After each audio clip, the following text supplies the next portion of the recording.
This program is presented by University of California Television. Like what you learn? Help others discover UCTV podcasts by leaving a comment or rating for us in iTunes. Also, make sure to check out and subscribe to our YouTube original channel, UCTV Prime, available only on YouTube. This UCTV podcast is sponsored in part by Audible.com, your destination for the widest selection of digital audiobooks available, including many by guests you've seen on UCTV. Audible.com is offering UCTV viewers a free 30-day trial subscription and one free audiobook download. Just visit audibletrial.com/UCTV to sign up. And thanks.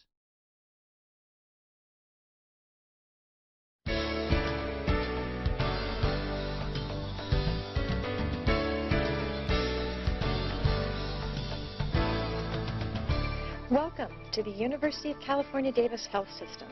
Since 1973, continuing medical education, CME, has been an integral part of the educational mission of the UC Davis School of Medicine and Medical Center.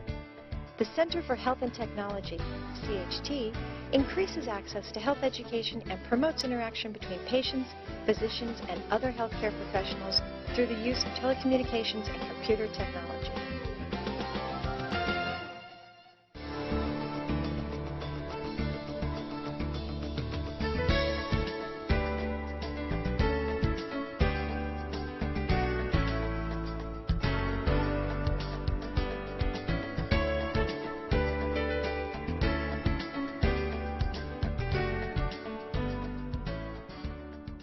I'm Bernice Kaur. I work with the UC Davis Department of Neurology, and I'm going to talk today about managing behavioral problems for people who have dementia.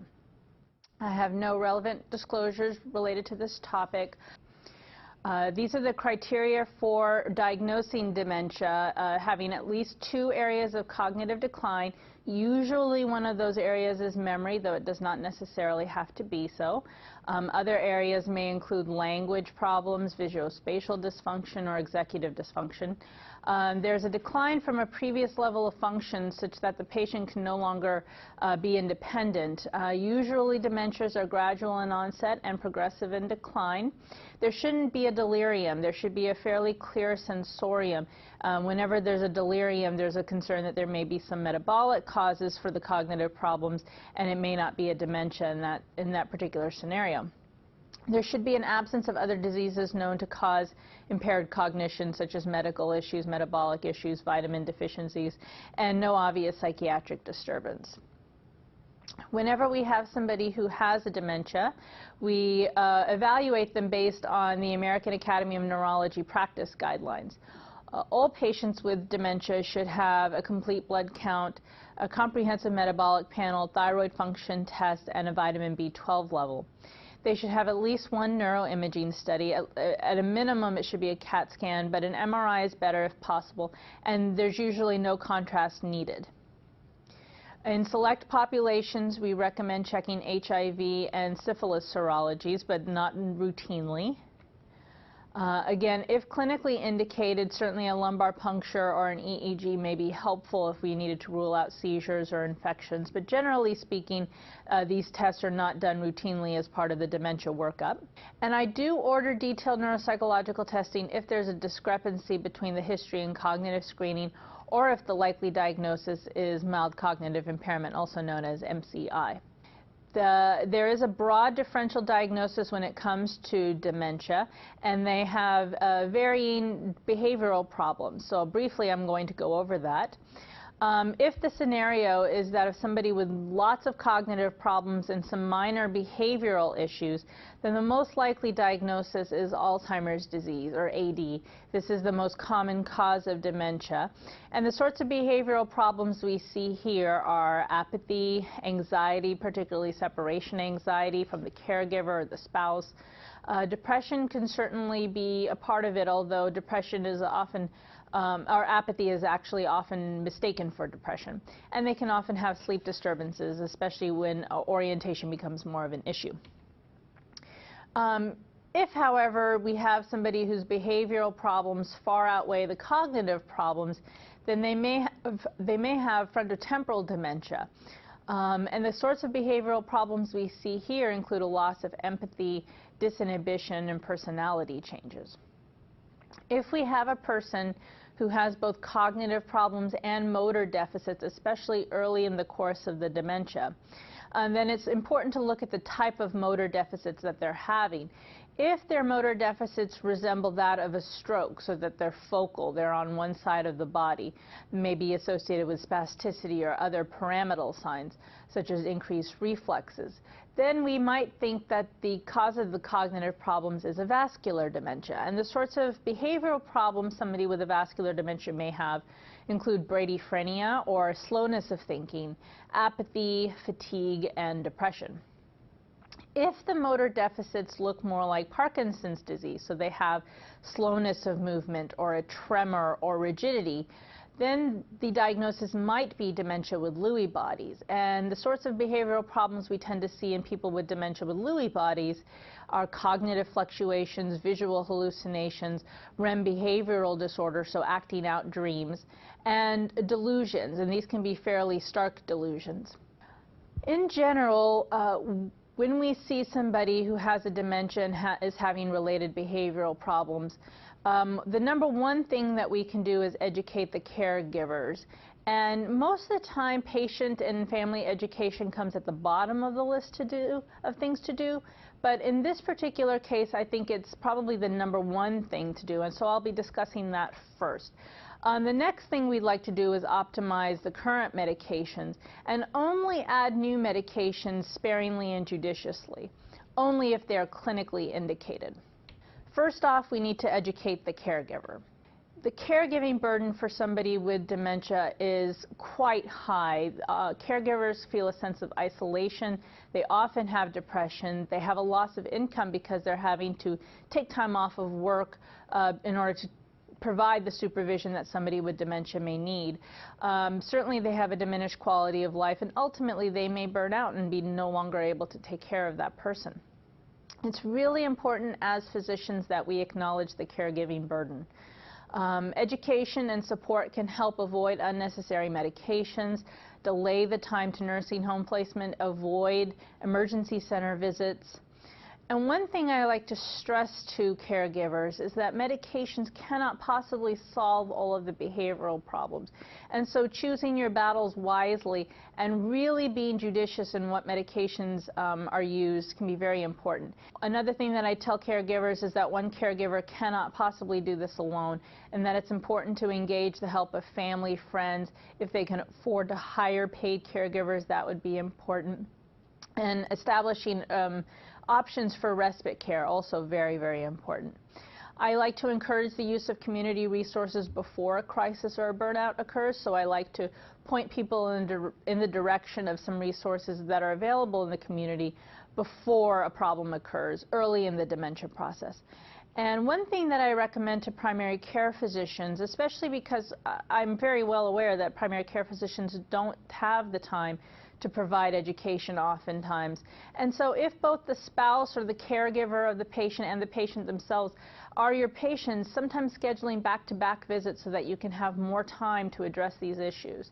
These are phone numbers and websites that I like to point caregivers to, again, early when I first give a diagnosis of dementia, even if there are no behavioral problems, anticipating that there may be some in the future. These are important resources to provide. The Alzheimer's Association, they have a 24-hour hotline in case of a crisis. And they also have support groups. Oftentimes I tell people that getting in with a support group can be very, very helpful. The National Institutes on Aging, one of the federally funded institutes in the National Institutes of Health, they have an Alzheimer's Disease Education Center online where there's a number of resources there, and the Family Caregiver Alliance, a nonprofit that also provides support. This is a publication that is available from the National Institutes on Aging. It's available in an electronic form as a PDF from their website. Another source of information that I find quite helpful is information from the Lewy Body Dementia Association. People who have dementia with Lewy bodies, they tend to have a lot more behavioral problems than those who have Alzheimer's disease, though there's a lot of overlap. Sometimes they have very similar problems.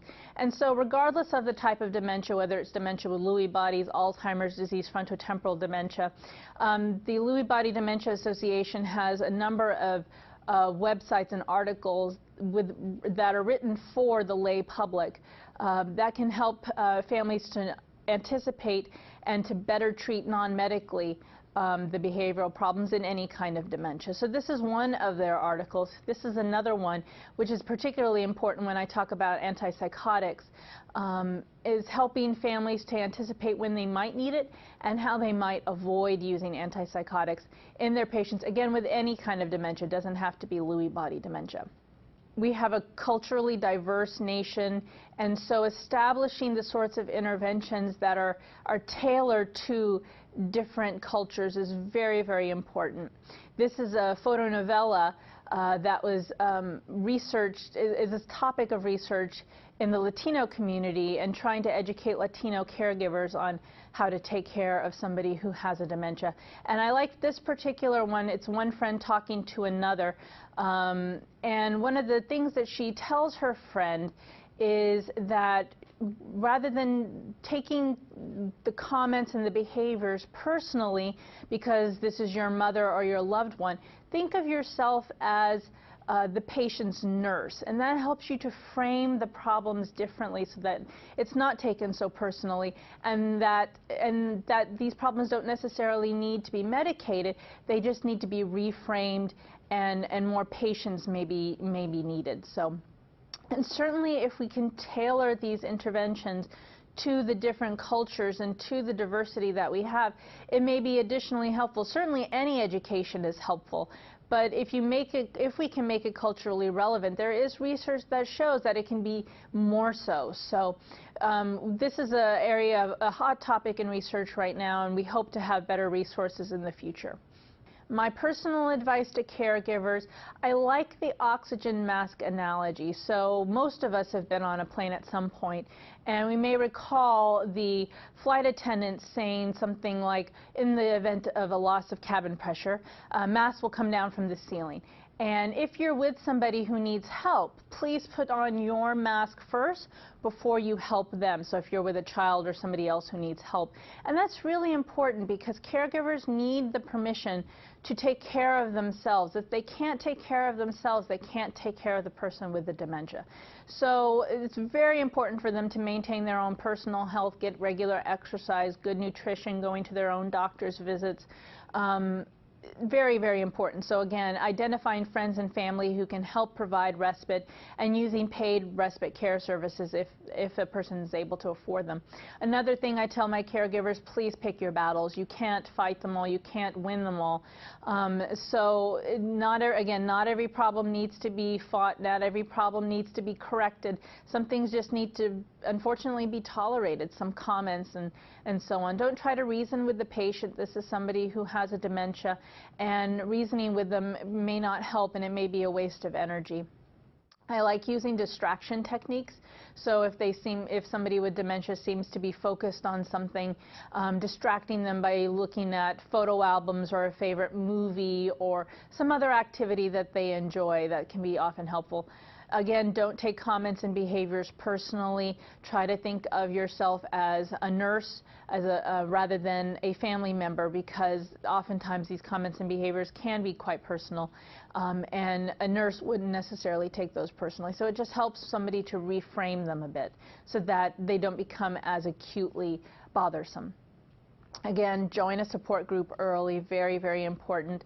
One of the things that I tell caregivers often is that, you know, as a physician, I don't take care of somebody on a day in, day out, hour by hour basis in my home.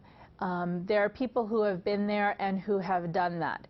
So they have often identified tactics, non-medical tactics, that help them deal with behaviors and problems like this. And so joining a support group and meeting people who have been there and done that can be very, very helpful. establishing a routine and optimizing the sleep-wake cycle, engaging the patient during the daylight hours, avoiding napping if at all possible, daily supervised exercise, stimulating somebody with daylight sunlight if weather's permitting, that can be very helpful. Limiting alcohol and caffeine, which can change sleep patterns significantly. If a medication or something is necessary to help somebody fall asleep, I personally like over-the-counter melatonin. If we do end up with a prescription, perhaps trazodone. I don't like using sleeping pills or sedatives, hypnotics like benzodiazepines. They often result in paradoxical reactions. And a lot of times I find that people have been prescribed antipsychotics as sleep medications, and it would not be an appropriate use of an antipsychotic. Looking for medical illness, especially if there's a sudden change in behavior over the course of a few days. Somebody with dementia, they don't necessarily have the language skills to discuss what's bothering them, what hurts. So looking for medical illnesses as a cause of agitation and behavioral problems if there is an acute change is very important. So urinary tract infections, low sodium, low glucose, thyroid problems. Sometimes an acute stroke or acute heart attack can present as agitation. Any kind of discomfort, if it's a sudden change in behavior and the person simply doesn't have the language skills, those are things to be looked at. After we've done all of those things, we can talk about medications. I wanted to review what we have available in the way of dementia at this time. So untreated dementia, if you follow the black line, somebody who has a dementia and it's not treated, we expect them to continually decline over time. So the y-axis is functional ability, the x-axis is time. And somebody who has an untreated dementia, we do expect them to have a gradual decline over time. Unfortunately, at this time, we don't have a cure, but if we did have a cure, what it would look like is that first yellow line. So we would start the curative treatment, and that person would stabilize soon thereafter and then improve as their ability to regrow brain cells and regrow connections and synapses came into place. Another target of treatment would be to maintain somebody's function. So maybe we don't help them to gain back what they've lost, but at least if they don't lose anything else, so they would follow that line, that treatment line would look like the purple line. If we had disease-modifying medications, we'd be looking at the white line.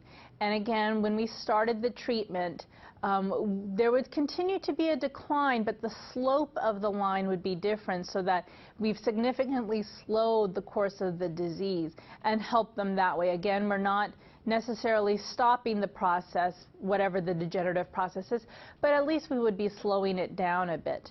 None of our medications can do any of those things. We're hoping to have medications that can do some of these things in the future. But as of this time, what we really have are medications that provide a symptomatic benefit. So following the green line, you start the medication at time X, and there may be a sudden bump in their ability to compensate for their cognitive problems. And then they continue to decline along a curve that's fairly parallel to where they would have been anyway. So we're not really slowing the disease, we're just helping them be a little bit ahead of where they would have been anyway. We're helping them to compensate a bit. So this is what we have at this time to treat dementia. These cognitive enhancers, these symptomatic medications, the FDA-approved ones include two groups, the cholinesterase inhibitors, of which there are three, donepezil, rivastigmine, and galantamine. And the way these work is by inhibiting the metabolism of acetylcholine in the brain. And these medications they are FDA-approved for the mild to moderate stages of dementia, with the exception of donepezil, which does have an indication for the severe stages as well. And they can be helpful. There is research, even if they're not FDA approved specifically for the behavioral problems, they have been shown to help with some of the behavioral problems. So certainly somebody who has a dementia, they should perhaps be on these medications anyway, depending on what's causing their dementia, and maybe there will be the happy side effect of helping their behavior a bit.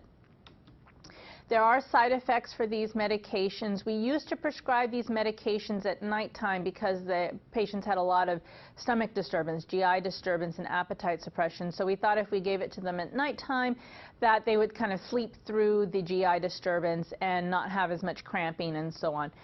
However, we noticed that giving it at nighttime also caused vivid dreams and agitation at nighttime. So my preference is to give these medications, especially donepezil, which is a one-time-a-day medication. The other medications maybe twice daily, depending on the formulation. But giving these medications in the morning so that they're awake and less confused in the morning and perhaps still able to sleep at nighttime. That's usually my recommendation for my patients. There can be increased agitation, especially in people who have frontotemporal dementia. People who have Alzheimer's disease and dementia with Lewy bodies, there is lots of research that shows that they are low on acetylcholine in their brain. So increasing the amount of acetylcholine in their brain can be significantly helpful. However, somebody with frontotemporal dementia, they don't tend to have as much cholinergic deficit. So giving cholinesterase inhibitors are often counterproductive in people with frontotemporal dementia. Rarely it can slow down the heart rate, but that is a pretty rare side effect, but it's something to keep in the back of one's mind when prescribing these medications. The other class of medications is really just one. It's memantine, the NMDA receptor antagonist. It is FDA approved for the moderate to severe stages of Alzheimer's disease. And again, there is some research, although it's not FDA approved for behavioral problems, there is some research that shows that it can be helpful with behavioral problems in the later stages of the disease. So again, if it's otherwise indicated, patients should perhaps be on it, and it may have, again, the happy side effect of helping with behavioral problems. Optimizing their current medications, there are certainly lots of medications that people who are elderly or have dementia should not be on. Anything with potential anticholinergic side effects, especially for prescribing a cholinesterase inhibitor, all we would be doing would be increasing the amount of acetylcholine in their brain with the cognitive enhancer, and then blocking the receptor with an anticholinergic medication seems somewhat counterproductive. So things like tricyclic antidepressants, paroxetine. Paroxetine is a selective serotonin reuptake inhibitor, but it does have potential anticholinergic side effects. So this is not my favorite SSRI, and I will be discussing SSRIs that I prefer in my patients with dementia. Bladder antispasmodics, again, medications that sometimes we prescribe for incontinence, which is a common problem in people who are elderly. But if they're having dementia and they're on a cholinesterase inhibitor, again, we would be potentially blocking those receptors.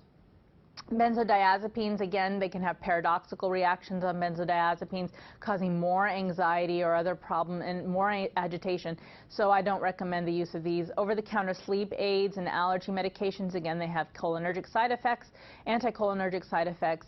Dopamine agonists, certainly if somebody needs dopamine, if they have Parkinson's disease or restless leg, there are other medications that can be used, but the dopamine agonists, such as pramipexole or ropinirole, those can have significant cognitive side effects and increase the risk of hallucinations, and should not be used in elderly people who have a dementia. And again, unnecessary opiates, we don't want people to be in pain, but if there's something that can be cut back, that would be highly recommended. SSRIs should be considered in the treatment of depression and anxiety in dementia patients. It may be helpful for aggression and apathy, perhaps, so it's worth a try, but it may not be as helpful as one is hoping. Preferred SSRIs include sertraline, citalopram, and escitalopram. One thing I like about sertraline is that there's a lot of dosing flexibility. It can be started at quite a low dose and gradually increased, but the other two medications are fairly effective as well. Venlafaxine, a serotonin norepinephrine reuptake inhibitor, may be more activating because of the norepinephrine activity, but it can raise blood pressure, which is something to consider in people who are elderly. Same thing with bupropion. In addition, it can also lower the seizure threshold. Again, avoiding paroxetine and tricyclic antidepressants. Trazodone can be helpful for people with depression and comorbid insomnia. Mirtazapine can be helpful for comorbid appetite problems, since it does have an appetite stimulating effect. Divalproex can be helpful for people with persistent aggressive behavior, mood lability. It is started out as a seizure medication. It's found usefulness in the psychiatric community for mood lability due to bipolar disorder. Again, not FDA approved for mood problems in people with dementia, but worth a try. And I start out at the lowest possible dose once a day, 125 milligrams, and it does require lab monitoring every 6 months. Can raise the ammonia level, not a big deal if it's a mild elevation, but if it's highly elevated, then it may need to be cut back or discontinued. I do check valproic acid levels if I put somebody on this medication, but I'm not treating a seizure disorder, so if the level is low but still seems effective for that person, I'm not going to raise the dose just to get the level in the therapeutic range for somebody with seizures. I do check this level because I worry about the level being too high. So certainly if the level is too high and there are side effects from that, I want to cut back. Rarely there can be an anemia or a hepatitis, so that a reason to check the CBC and liver function test if somebody is on divalproex. If all else fails, nothing else is working, none of these other medications are working, environmental manipulation are not working, antipsychotics can be used. The problem is that there's an FDA black box warning on both atypical and typical antipsychotics. I do prefer atypical antipsychotics highly in a dementia population. The typical antipsychotics have a lot of antidopaminergic side effects, which can cause a drug-induced Parkinsonism, and the people who have a dementia are at risk for Parkinsonism anyway, so giving them a typical antipsychotic would be highly inadvisable. So I do tend to use the atypicals, such as quetiapine is one of the more ideal ones with the least amount of dopamine side effects. The starting dose would be about 25 milligrams at nighttime. And again, once you can go up on the dose, there's lots of dose flexibility up to about 100 to 150 milligrams daily. Once you get up to about that dose and it's not working, then the medication probably won't be helpful and other alternatives need to be looked for. The use of atypical agents can result in a metabolic syndrome, so have to monitor sugars and cholesterol. This is the FDA black box warning for the atypical antipsychotics. There is a similar black box warning for the typicals. So I still prefer the atypicals in this particular scenario, but because there is a black box warning, it's very important to document the risks and the benefits that we've tried all these other possibilities, these other medications and environmental changes, and nothing else seems to be working. So in our medical belief that the benefits far outweigh the risk. And I also have to document that I've had this discussion regarding the increased risk of mortality with my caregivers and the patients. And so what the study showed, this meta-analysis showed, was that people who were taking these antipsychotics, the elderly folks with dementia, had about a 4.5% incidence of mortality as opposed to 2.6% in the placebo group. So small percentages, but still very real and very noticeable and enough to merit a black box warning. So again, documenting that we've had this discussion regarding the black box warning, very important. In summary, behavioral problems in people with dementia can be a very big source of caregiver distress. I like to educate my caregivers early in the dementia process, at the beginning when the dementia diagnosis has first been given, to anticipate these problems ahead of time and to identify resources in the community that can help mitigate against the stressfulness. Avoid adding medications when at all possible. Optimize their current medications. Discontinue anything that's unnecessary. And patients and their families do need to be adequately counseled regarding the use of these medications off-label to treat any unrelenting symptoms. Thank you very much.